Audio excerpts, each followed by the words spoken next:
खबर रीवा से है, जहां रीवा में एक महिला पर अपने ही 2 माह के मासूम बेटे की हत्या करने का आरोप लगा है। यह आरोप किसी और ने नहीं बल्कि खुद महिला के पति ने आज एसपी कार्यालय पहुंचकर लगाया। आरोप है कि कुछ माह पूर्व पति से हुई नोकझोंक के बाद आवेश में आकर पत्नी ने बच्चे का मुंह दबाकर उसकी हत्या कर दी और परिजनों को सामान्य मौत होने की जानकारी दी, जिसके बाद बिना किसी शक और संदेह के बच्चे के शव का अंतिम संस्कार कर दिया गया। आज सर मैं साहब से मिलने आया था तो मेरी पत्नी ने बाइक को जो मारा था उसके बारे में कार्रवाई के आगे क्या हुआ, तो एसपी साहब ने बताया कि 6 तारीख को आना, आपकी कार्रवाई का जो आगे का कार्य होगा मैं बताऊंगा। घटना क्या हुई पूरा बताइए। घटना में ये हुआ था कि मैं उत्तराखंड में नौकरी करता हूँ और मेरी बाइक यहाँ से सीधी जिला में ममदर में गांव में रहती, तो उसी में उन्होंने मेरे बच्चे को मुंह दबा के मार दिया।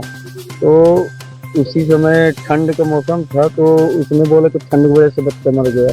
तो ठंड को सोच के हम लोग तो ठंड से मर गए होगा। बाद में धीरे धीरे उससे बात करता रहा, फिर मैं एक बाबा का सहारा लेकर उससे पूछा कि बाबा सब बता देते हैं, सही सही तुम बताओ कि कैसे मरा है। तो मैंने पूछा कि उसका आँख तो खोल रही थी 5 तारीख को, तो उसने बताया कि आँख में काजल लगा रही थी। तो मैंने बोला कि रात में कोई काजल लगाता है। फिर इसके बाद उससे पूछा गया कि मारने की वजह क्या? मारने की वजह थी कि मैंने अपने भाई की पहले मैंने मकान वहाँ उत्तराखंड बनवाया था, तो उससे पैसे लिए था और उसके बाद मैं वहाँ जब उन्होंने यहाँ मकान में एक ज़मीन खरीदा मनगमा में, तो मैंने उनका 10 लाख रुपए की मदद किया था और उन्होंने मना कर रहा था कि पैसे क्यों दे रहे हो, मत देना।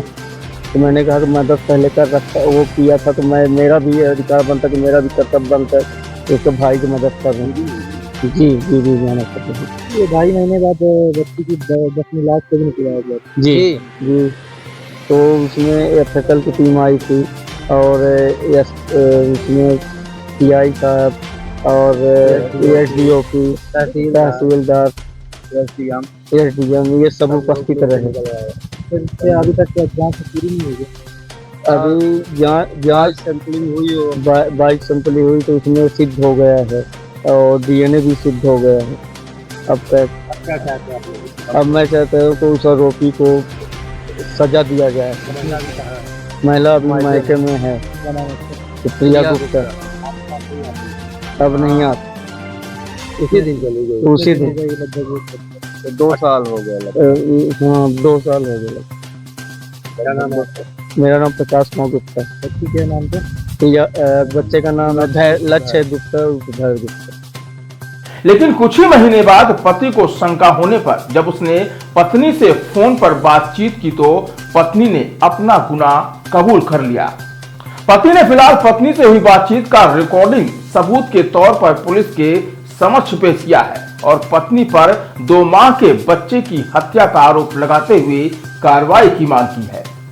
इधर पुलिस द्वारा घटना के 6 महीने बाद कब्र में दफन किए गए नवजात के शव को भी बाहर निकलवाकर उसका मेडिकल परीक्षण कराया जा चुका है, लेकिन अब तक मेडिकल रिपोर्ट न आने की वजह से पुलिस यह तय नहीं कर पाई है कि मामला हत्या का है या फिर कुछ और। फिलहाल पुलिस अभी भी मेडिकल रिपोर्ट के आने का इंतजार कर रही है। दरअसल यह मामला 1 वर्ष पूर्व रीवा जिले के मनगवा थाना क्षेत्र के वार्ड क्रमांक 7 का है। घटना के संबंध में फरियादी प्रकाश कुमार गुप्ता ने जानकारी देते हुए बताया कि 6 जनवरी 2023 को उसके 2 माह के बच्चे की मौत हो गई थी। बच्चे की मौत पर पत्नी ने असमय मौत होना बताया, लेकिन काफी दिनों बाद जब उसे पत्नी पर शंका हुई तो उसने फोन पर पत्नी से बातचीत की, जिस दौरान पत्नी ने बच्चे की हत्या की बात कबूल कर ली और इसकी वॉइस कॉल रिकॉर्डिंग भी पति के पास मौजूद है। फिलहाल इस मामले की शिकायत पूर्व में ही पति द्वारा मनगवा थाने में दर्ज कराई जा चुकी है, लेकिन मामले में कार्रवाई न होने के बाद पीड़ित आज एक बार फिर पुलिस अधीक्षक कार्यालय पहुंचा और पत्नी पर पुत्र की हत्या का आरोप लगाते हुए कार्रवाई की मांग की है। मामले में एसपी विवेक सिंह ने फरियादी की शिकायत को गंभीरता से लेते हुए कहा कि पीड़ित द्वारा जो भी सबूत एकत्रित किए गए हैं उसके आधार पर मामले को जांच में लिया गया है और पीएम रिपोर्ट का इंतजार किया जा रहा है, जिसके बाद आगे की कार्रवाई की जाएगी।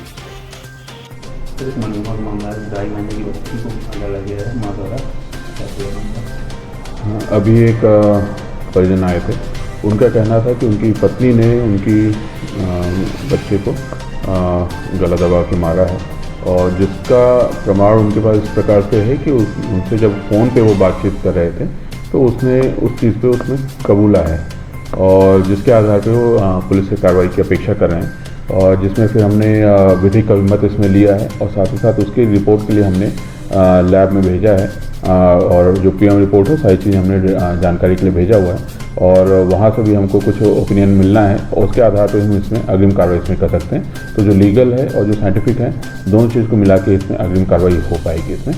तो ऐसा उनको हमने समझाइश दी और निश्चित रूप से अभी जाँच में और जैसे ही सही इसमें जो फॉर्मेलिटीज़ में पूरी होंगी तो उसके आधार पर कार्रवाई हो पाएगी। पैसे लेन देन का मामला आया है, कुछ कहा कि पैसे का लेन देन का मामला है। पैसे का लेन देन इनके जी हाँ, भाई को उन्होंने 10 लाख रुपये दिया था लेने के बाद। हाँ, इनके द्वारा कारण के रूप में ये बताया जा रहा है कि इसने अपने भाई की मदद की थी और उसी से क्षुब्ध होकर इनकी पत्नी ने अपने बच्चे को मारा है। तो ऐसा इन्होंने इस कारण के रूप में इसमें बताया है। वो चीज़ बिल्कुल उसमें जांच में रहेगा कि कोई हर क्राइम के पीछे कोई ना कोई मोटिव जरूर होता है, तो उसको भी हम उस हिसाब से देखेंगे। अगर ये क्राइम के रूप में स्थापित होता है और ये साबित हो पाता है कि उनकी पत्नी ने मर्डर किया है उसके बच्चे का, तो फिर निश्चित रूप से मोटिव के रूप में वही स्थापित होगा।